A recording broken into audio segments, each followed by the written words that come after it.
So a lot of people are confused on how the season 1 and preseason kind of work during the Diablo 4 launch, due to us knowing that they're not going to make any big changes between now and the launch of the game. Pretty much all that we've seen so far is going to be consistent with how the launch of the game will end up being. Now, when we talk about season 1, they presumably are going to have unique season mechanics that we'll talk about specifically when we get access to those. But as for general mechanics, I'm going to be answering a lot of your common questions that you all have in relation to how the Diablo 4 launch will work. So the first thing that I've gotten so many questions about, as well as probably the most important thing about the seasons, is what's resetting and what's dying. You can see here I've gotten so many comments asking essentially the same question over and over again, which is, how does the seasonal system work? Well, the first thing I want to talk about is preseason versus season 1.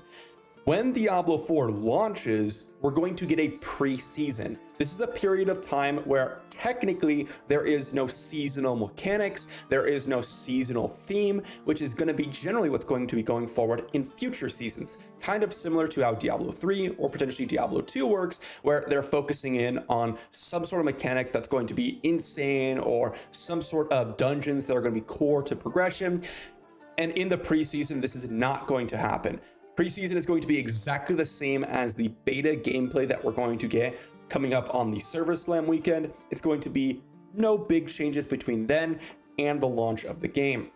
Now, in order to get an advantage in season 1, I put out a launch guide previously talking about what's going to be transferring between seasons if you're playing a seasonal character, which we should be able to on launch. First thing is campaign, and the second thing is Altars of Lilith. Everything else in the game resets, meaning if you have gear in your inventory, you have gear on your character, your actual level, potentially your aspects, your codex of power, all of these things are going to reset, and you're not going to have access to them on season launch. Even the progression within the campaign is going to be reset. However, based on some of the responses from Pez Radar and Rod, we're going to be able to skip campaign in a future season if we finished it once. So the key is we need to finish it once, and then any future seasonal character that we decide to create, or potentially any permanent character that we decide to create if we do it on permanent characters, or any hardcore seasonal characters that we decide to create if we finished it on hardcore seasonal, we will be able to skip the campaign. But again, you're going to need to complete it once. So one of my pieces of advice is to finish campaign once so that you never have to do it ever again if you do not wish to. The second thing that we know is not going to reset are the Altars of Lilith stats. The actual acquisition of the Altars of Lilith and the renown that you receive will be reset, but the stats will not, at least from what we've seen so far. This basically encouraged the idea that we need to still look for renown, because if renown did not reset, then we would still get access to potentially skill points at the beginning of the season, which would drastically change the way things work. But that's not the case. All we get are the permanent stats on a launch of a character.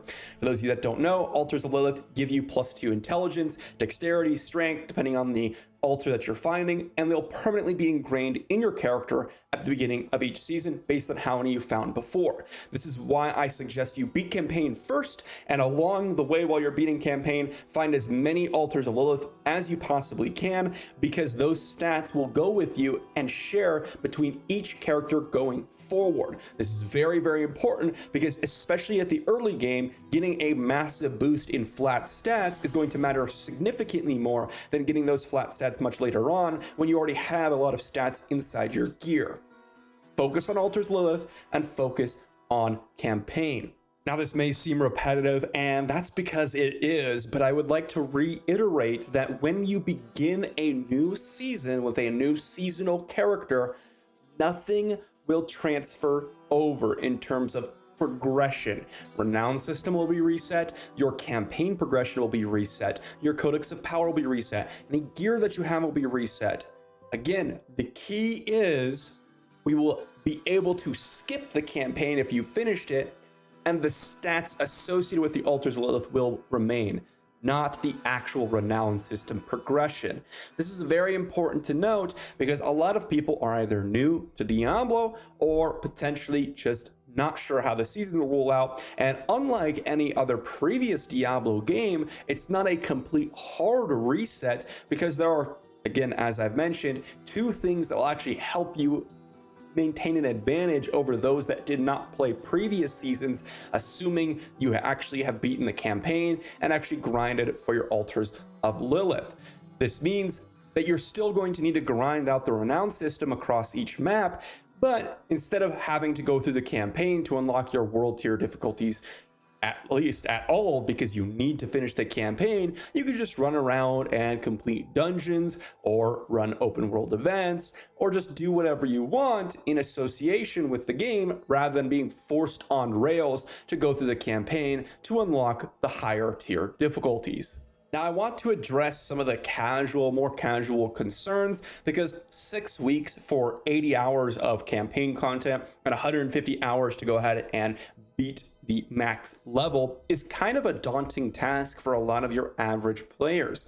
And so one thing I'd like to know is that if you do not finish the whole campaign, you will not be able to skip the campaign in the future, as far as we've seen throughout any confirmation about the skip campaign function. So if you're someone that potentially cannot finish 80 hours, again, this is the predicted amount based on the developers of campaign content, there may be some reasonable area in which you don't even want to necessarily participate in the campaign at all, and you just want to go around and beat some dungeons and kill some monsters because you're going to have to redo the campaign in the following season.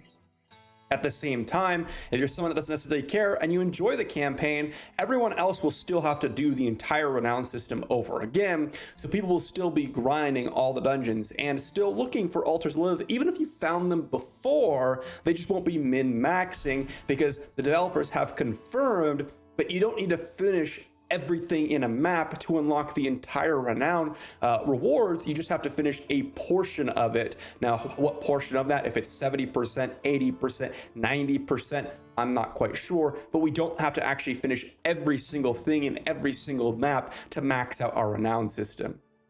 Again, if you're a more casual player, be sure to consider whether or not what is going to be more fun for you. If that's more fun to actually go through the campaign, or if you think you're not going to be able to finish it and you're going to have to go ahead and basically do it next season, you might just want to wait, which might be a little unfortunate for you. But to be honest, if you're only going to be able to play 50, 60 hours, you would not have gotten through the campaign anyways, so you wouldn't have been able to access the endgame content anyways, which means just enjoy your time and have some fun because, well, the game kind of hard locks you out of the endgame if you don't put enough time into.